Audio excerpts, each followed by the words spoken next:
ብታጣ ነው በረንዳ ያደጉት ላለን እግዚአብሔር የሰጠንን ፓወር ማቅ የደከመ ማህበረሰብ ተቻችም ይጠቅማል የሚሰሩ ሰዎች ጋር ከመሰራ በቂ ነው። ይሄንን ደግሞ መቁረጥ አለብን። እንዴት ነው የምንቆርጠው? ይሄ ሐሳብ ትክክል አይደለም። የተከበራችሁ የቻናላችን ቤተሰቦች እንደምን አላችሁ? እንግዲህ በዛሬ አዳዲስ መረጃዎችን ይዘን መጣናል። የሚኮ ማይክ አባት ተገንተው ያቀረብከው ይቅርታ በጣም የተሳሳተና የምታወጣቸው መረጃዎችም አንተን ማንነት ግን የማይገልጹ እኛንም የካደ ነው፣ ህዝብንም በድልሃል የሚል መረጃ ይዘው ወጥተዋል። ሌላው በግብረ ሰዶም በቤተ ክርስቲያን በመስጊድና በቸርቾች እየተስፋፋ ስለመሆኑ መረጃዎች ወጥተዋል። እነዚህ መረጃ ግን ማን ነው እያሰራጫቸው ያለና መዳረሻቸው ምንድን ነው የሚል መረጃ አለ። በኬንያ የኢትዮጵያ አምባሳደር የሆነው ጀነራል ባጫ ደበሌ ባጫ የሚለው የስሙ ትርጓሜ እንግዲህ ይዘን መጠናል። ባጫ ማለት ምንድን ነው የሚለውን ማለት ነው። በሌላ በኩል በአዲስ አበባ ጉዳይ ዶክተር ሚልኪሳና ህዝቅኤል ገቢስ አዲስ ነገር ይዘው መጥተዋል። እነዚህና ሌሎች መረጃዎችን ወደ እናንተ እናደርሳለን። ታዲያ እናንተ ቪዲዮ ላይክ በማድረግ እንድጀምሩና ቤተሰብ ያልሆናችሁ ደግሞ ሳብስክራይብ እንድታደርጉ እያሳሰብነ መረጃዎችን እንደሚከተለው አሰናድተን አቅርበንላችኋል። ጓደኛ ደግሞ ያስቃል፣ የቅርብ ሰው ነው የሚያስቅና እንደ ቅርብ ነበርኩ ለዩቲዩብ ቤተሰቦቼ እንዲሁም ደግሞ ለተከታታዮቼ። እቺ ንግግሬ ደግሞ አስቆጣቻቸው። ብታስቆጣም ደግሞ ስለተናደሩ ነው ተናገሩኝ ያሉት። ምንም ማልሆነ አይነት ሰው ቢሆን ሰው አይናገረኝም፣ ገብቷላ። ስለዚህ ያየውበት ፍቅር ነው። ምክንያቱም አንዳንዴ ብዙ ነገር ተናግሮ ማንም የማይሰማቸው ሰዎች አሉ፣ የማያቸው ሰዎች አሉና ምን ያህል እንደተሰማው ምን ያህል እንደተወደድኩ የተረዳውበት ነውና አሁን በአጠቃላይ ይሄን ንግግር ስናይ ሰዎች በሙሉ ሳስተው ነው የተረዱኝ ነው የምትለው ወይስ እኔ ትክክል አይደለም ሳስቻለሁ ነው? እኔ ተሳስቻለሁ ነው። ይሄ ሐሳብ ትክክል አይደለም። እኔ አጥፍቻለሁ። ናይስ አይደለ? ስለዚህ ይቅርታ ጠይቃል። በደንብ ይቅርታ ጠይቄያለሁ። ሚኮ እቺ ቪዲዮ ለሰራ የተገደልኩት እንደው ምትለው ብታጣ ነው በረንዳ ያደጉት ላለን ይቅርታ ካልክ ጠራ ባላ ይቅርታ ባለ ህዝባችን ይቅርታ ለማለት ወደ ኋላ ይላል። ሰው ያጠፋል፣ ይሳሳታል፣ ይቅርታ ይላል።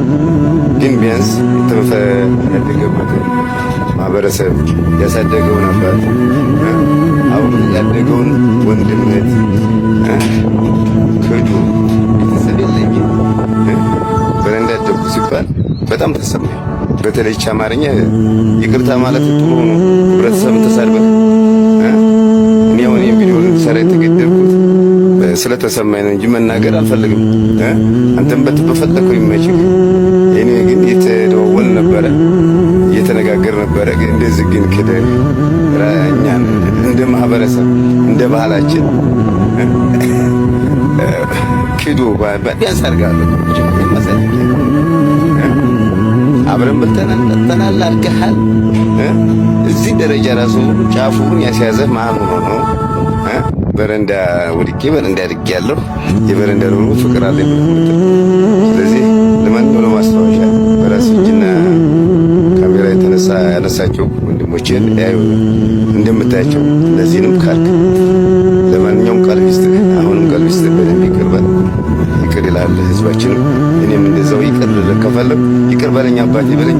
ወላሂ ፈጣሪም ይቅር ይላል። የሚካያስ ተክለ ማርያም አባት በልጃቸው ማዘናቸውን ገልጸዋል። በአስቂኝ ዘውግ እየሰራ በሚዲያ ታዋቂ ለመሆን የቻለው ሚኮ ማይክ የደከመ ማህበረሰብ ቢተቸኝ አልሰማም በማለቱ ምክንያት ከፍተኛ ቁጣ መቀስቀሱ ይታወቃል። በዚህ ምክንያት በተለያዩ ሚዲያዎች እየቀረበ ይቅርታ ሲጠይቅ የቆየ ሲሆን ነገር ግን አባቱ ተከስተው ይቅርታ ትክክል አይደለም፣ በተለይም ጎዳና ላይ ነው ያደኩት ያልከው እኛንና ማንነት ግን የካድክ በመሆኑ ይቅርታ ማለት አለብህ ሲሉ ተደምጠዋል ማለት ነው። የግብረ ሰዶም እንቅስቃሴና እየተስፋፋ መምጣት እንዲሁም ደግሞ የማስፋፊያ ቦታዎች የቶች ናቸው የሚለውን ጥቆማ እየሰጠ ያለው ነጋሽ ሚዲያ ወይም ነጋሽ በዳዳ የተባለ ግለሰብ የሚመራው ሚዲያ የታሰረም በሐሰት ነው የሚል መረጃ ወጥቷል። ማለት የታሰረ መስሎ ግን ከመንግስት ጋር እየሰራ ነው። ከመንግስት ጋር እየሰራ ቤተክርስቲያናትን፣ ገዳማትን፣ መስጊዶችን እንዲሁም ሌሎች የእምነት ተቋማትን ጠቅልለው በጠቅላይ ሚኒስትሩ ስር ለማድረግ ታማኝ ሆነው ታማኝ ሳይሆኑ ታማኝ በመምሰል ስራ እየሰሩ ያሉ ሚዲያዎች እንዳሉ እየተነገረ ይገኛል ማለት ነው። ታዲያ በዚህ ውስጥ ምንድነው የተነሳው? በተለይ በኢትዮጵያ ኦርቶዶክስ ቤተክርስቲያን ውስጥ ያለው ችግር በተመለከተ ሰዎች ተለይተው እስካልተነገሩ ድረስ ሰዎችን ለይቶ ለማጥቃት ቀድመው ስም የማጥፋት ዘመቻ እያደረጉ እንደሆነ እንቆጥረዋለን የሚል መረጃ ነው የወጣው ማለት ነው።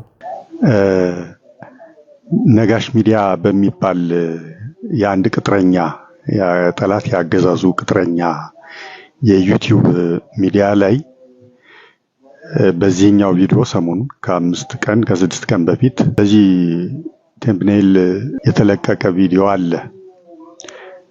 እነኚህ ሰዎች ናቸው ያወሩት። የአዲሱ ሚካኤል ሰንበት ትምህርት ቤት አገልጋይ ነን ነው የሚሉት ራሳቸውን የሚገልጹት።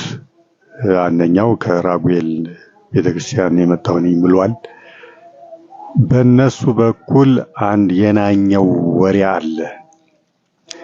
እጅግ አስደንጋጭ፣ እጅግ አስጨናቂ፣ ሁለት ጆሮን ጭው የሚያደርግ ለክርስቲያን ሁሉ ታላቅ መርዶ የሆነ ለቤተ ክርስቲያን ታላቅ መርዶ የሆነ ክፉ ዜና ተሰራጭቷል፣ ተናኝቷል።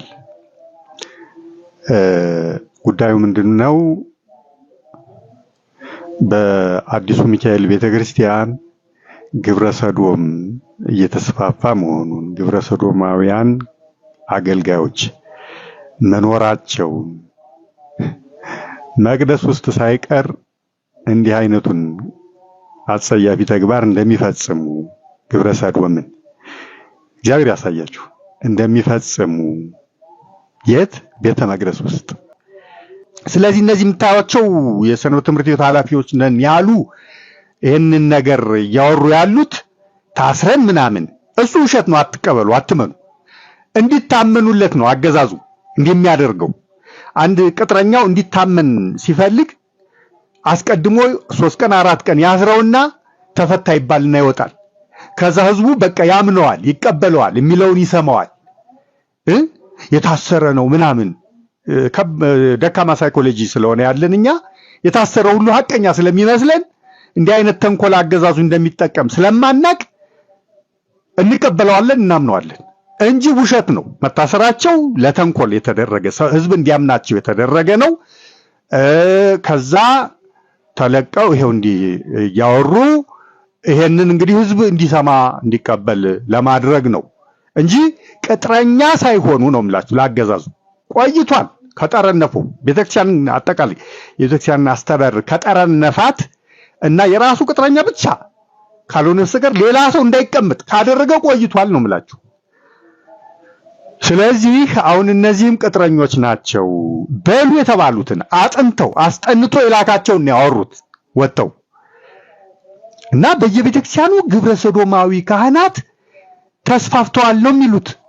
የሚገርማችሁ ነገር እንደውም የኛ ቤተክርስቲያን ይሻላል፣ በሌላ ቤተክርስቲያን የባሰ ነው ብለው አወሩ። ግን ጥቅል ነው እከሌ የሚባል እዚህ ቦታ ብለው ስፔሲፊክሊ መረጃ አይጠቅሱም።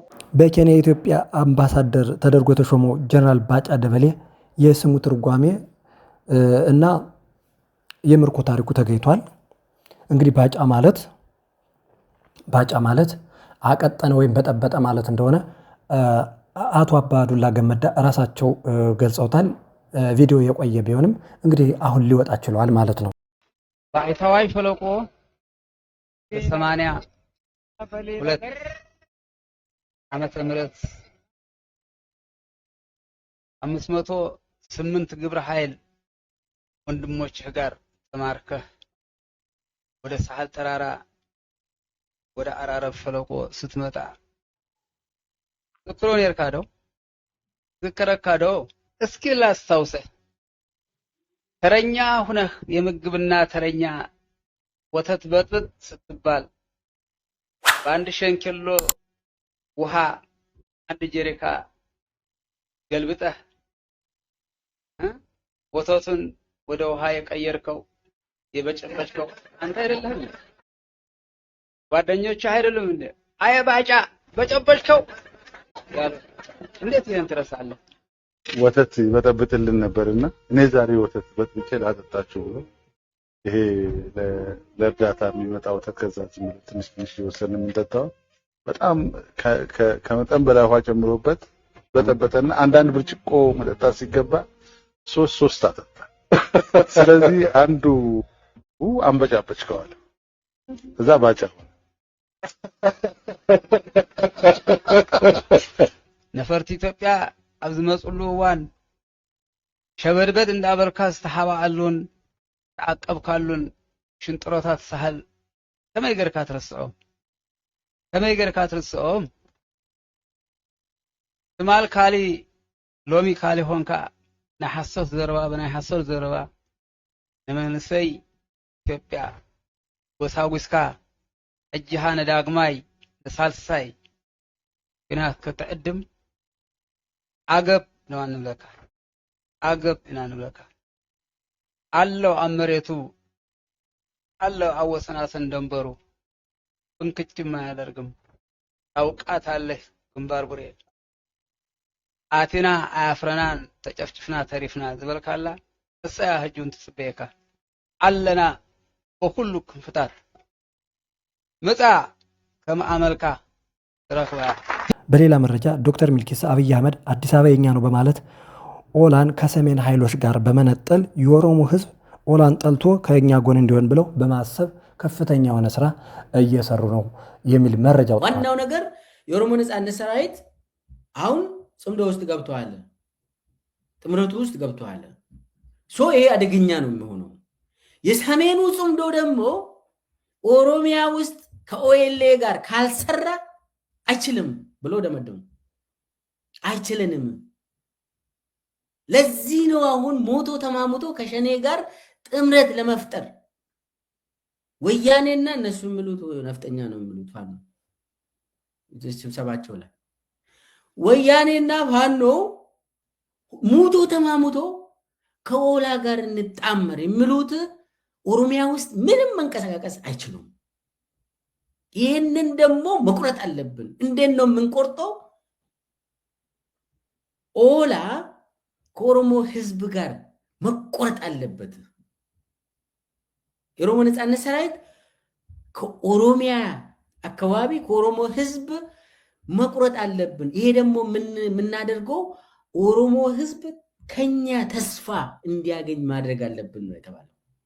ኦሮሞ ህዝብ ከብልጽግና ተስፋ የሚያገኝ የሆነ ተስፋ ነገር እንስጠው ተባለ። ሰፍ ብሎ የሚጠብቅ የሚሰጥ ሳይሆን በተስፋ የሚጠብቅ ነገር እናድርግ ነው የተባለው።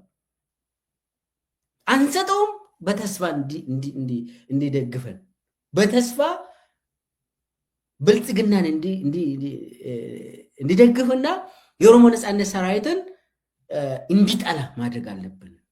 ያ ካልሆነ የኦሮሞ ነጻነት ሰራዊት ሳይኮሎጂው ላይ መጫወት አንችልም። አሁን ያለው በጠራራ ፀሐይ በአደባባይ የኦሮሞ ነጻነት ሰራዊት ከፋኖ ጋር እንሰራለን ስሉ ይህ በጣም ውርደት ነው ለኛ ነው የተባለው። ሕዝቅኤል ጋቢሳስ ምን አሉ? ሕዝቅኤል ጋቢሳ ኦሮሞ የሚፈልገው አዲስ አበባን ሳይሆን በወለጋ፣ በአምቦ፣ በአሩሲ በሰላም መኖር ነው። የአዲስ አበባ ጥያቄ ለኦሮሞ ህዝብ ቅንጦት ነው በማለት የዶክተር ሚልኬሳን ሀሳብ እንደሚጋሩ መግለጽ ችለዋል ማለት ነው። አዲስ አበባ በነዋሪዎቹ ነው አስተዳደር ያለበት። ራሱን ማስተዳደር አለበት። የአዲስ አበባ ነዋሪ አዲስ አበባን ማስተዳደር አለበት። አዲስ አበባ ነዋሪዎች ደግሞ ራሳቸውን ማስተዳደር አለባቸው በተመረጡት ህዝብ። ያ ነው የአዲስ አበባን አስተዳደር። ከንቲባውን ከዛ ውስጥ ወጥቶ፣ ፖሊሲን ከዛ ወጥቶ፣ በጀትን ከዛ ወጥቶ፣ የከተማ ጉዳይን ከዛ ወጥቶ ነው ለአዲስ አበባ መሰራት ያለበት። ኦሮሚያ ውስጥ ስላለ ግን ከኦሮሚያ ጋራ ቆሻሻ ይመጣል ምናምን የሚባል ነገር ግዴታ ስለሆነ ኃላፊነት የሚሰማቸው ሰዎች ካሉ አንደኛ ህግ በማውጣት፣ ሁለተኛ በመመካከር፣ ሶስተኛ የሚያጣላ ነገር ካለ ወደ ፍርድ ቤት ሄደ መጨረስ የምትችለው ነገር ነው። 4,000 ሰው የሚወያይበትን ጉዳይ አይደለም። በእኔ አስተሳሰብ 4,000 እዛ የምታቀርበው ነገር የለም። ያቀረቡበት ምክንያት ከዚህ በፊት የነበረ ጥያቄ ስለነበረ ያችን መልሶ በማነሳሳትና 40 ሚሊዮን 400 ሚሊዮን 40 ሚሊዮን ማለት እንግዲህ ኦሮሞ ሁሉ ተነስቶ ደብዳቤ ጽፎ አዲስ አበባ የኔ ነው እንዲል ነው አይደለም። አሁን እዛ ኦሮሞ ውስጥ እኔ ካለው ቀንስልኝ፣ እዛ ውስጥ እንደ ኦሮሞ ካለው ቀንስ። ይሄ አስፈላጊ አይደለም። ወለጋ ላይ ያለ አንድ ኦሮሞ የተቸገርኩት በአዲስ አበባ የኦሮሚያ አካል ባለመሆን ምክንያት ነው የሚል ጥያቄ የለውም። ዛሬ ነቀምትን መቼ አስተዳደረ? ደምቢዶሎን መቼ አስተዳደረ በአግባቡ? አምቦን መቼ አስተዳደረ በአግባቡ? በዛ ውስጥ እየተገደለ፣ በዛ ውስጥ እየታሰረ፣ በዛ ውስጥ እየተገፋ አምቦ ውስጥ 120 በሚባል ሰው በየቀኑ እየተደበደበ ነው። ይሄ ባለበት ምክንያት እስቲ አዲስ አበባ የኔ ትሁን ብሎ ላግዠሪ ነው የሚመስለኝ ነው። የተከበራችሁ የቻናላችን ቤተሰቦች አብራችሁን ስላላችሁ እናመሰግናለን። ባላችሁበት የዓለም ዳርቻ ሁሉ ሰላማችሁ ይብዛ።